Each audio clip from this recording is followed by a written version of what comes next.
I was just away in Auckland, left Wellington for 5 days to go and visit a friend of mine who I met at Spirit Fest 2023, who I camped with, to say farewell to him before he went back to Italy, back to Sicily,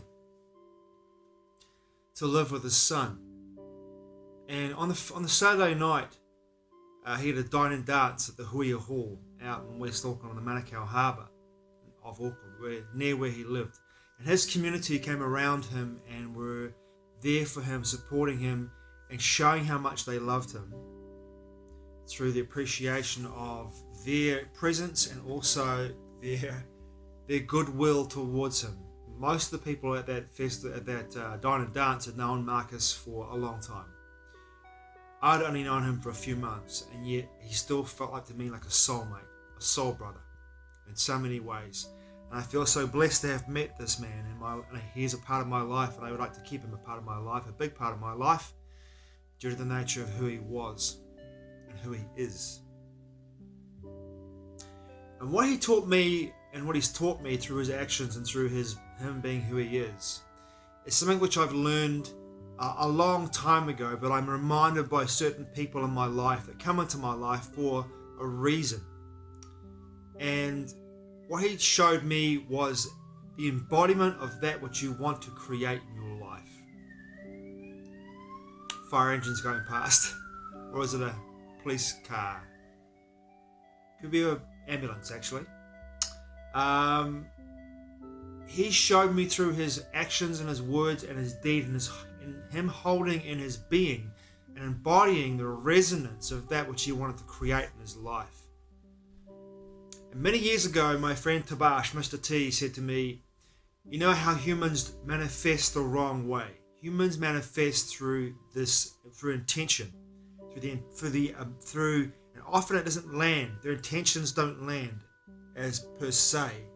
And the only time that intentions really land and manifest in a very clear way is when men and women anchor into their bodies and embody the feeling of how it feels to actually be in the space and to be in the essence of what they want to create. How does it feel to embody in your body through emotional feeling, emotional content, through your own embodiment in a way that you feel the resonance of how it feels to have that which you are choosing to manifest in your life.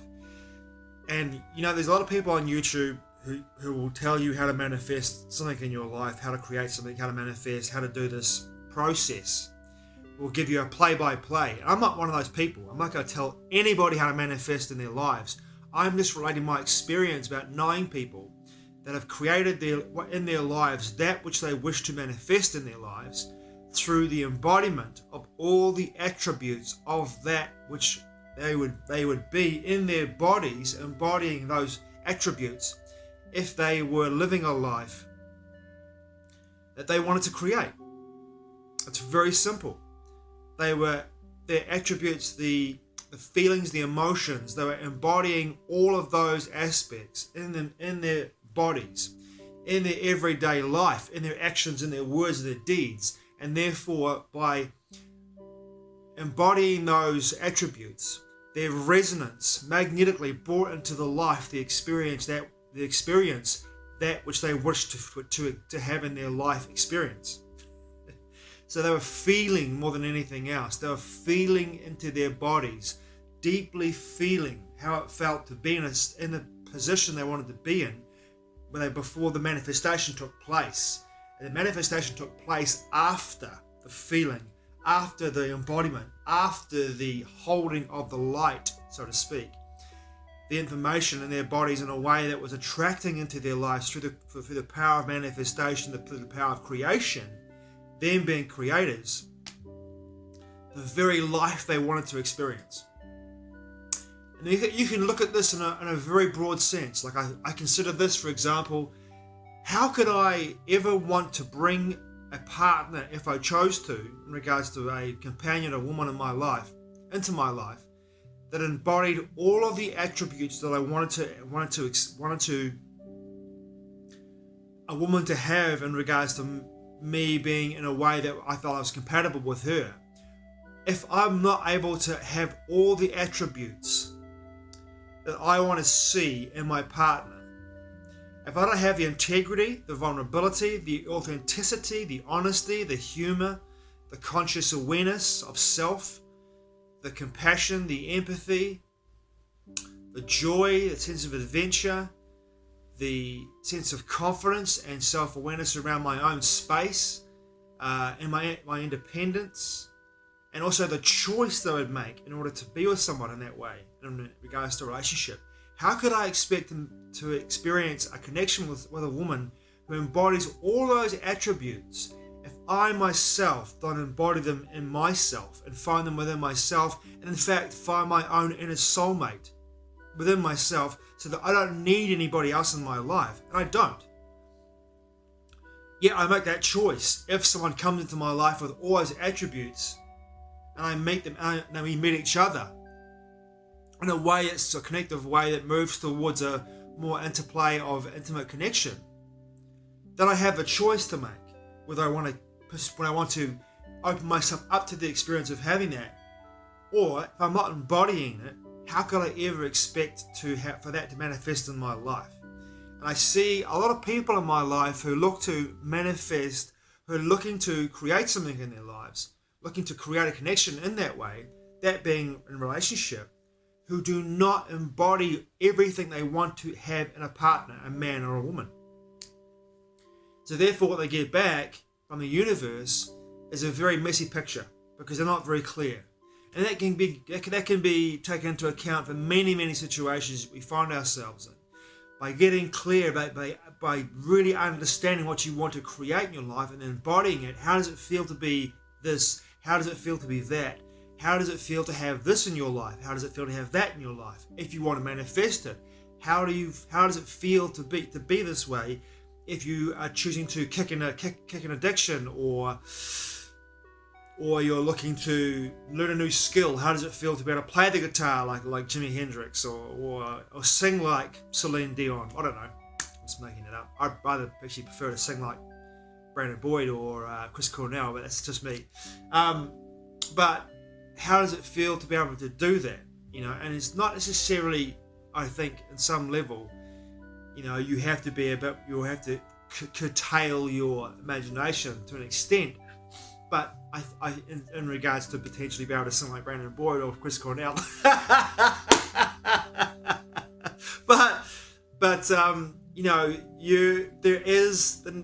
your best tool in this process is imagination. And when I was in Auckland, I saw my friend embodying that which he wanted to create, and then going about his life and walking into that energy as it moved towards him. He was meeting that energy as it moved towards him because of the nature of his resonance. The universe was providing for him that which he resonated as he moved into his life experience. And the two were meeting in a process of co-creation. And it was so powerful to watch it happening in front of me. And, for me, looking at this and seeing this and having the living example showing to me how to manifest in this way was such a beautiful gift that he shared with me before he left to go back to Sicily. And I am so grateful that he shared with me this gift and once again showed me through action, through deed and thought, how to manifest, but also how to become clear about what I want to create, and also hold in my being through embodiment all of the attributes of that which a situation or that circumstance or that connection I'll choose to create in my life, which in itself is actually the basis of the foundation for the manifestation in the first place in this reality that we live in, that we exist in. And like I said before, I am not telling anybody how to live their life or how to manifest. That's not what I'm saying. I just saw someone, and I've seen people in the last few years since my friend Mr. Tabaash told me how to manifest, how humans need to manifest in this reality. How I've seen men and women in my life who have embodied these techniques, and have shown me through their actions, their thoughts and their deeds, how to manifest in this reality, how to embody the attributes of that which they choose to create in regards to the situation they find themselves in, where they're going to, the connections they have, whatever experience it is they want to manifest in their life experience. It really is powerful and wonderful to know and to see through others' actions and deeds and words, and then be your mirror for you to show you, hey, this is how you can do it. And for me, my lesson was learnt through my friend's actions and his words and his deeds, and I am truly grateful for the experience. Thank you, Marcus. Matewa. I'll see you again soon.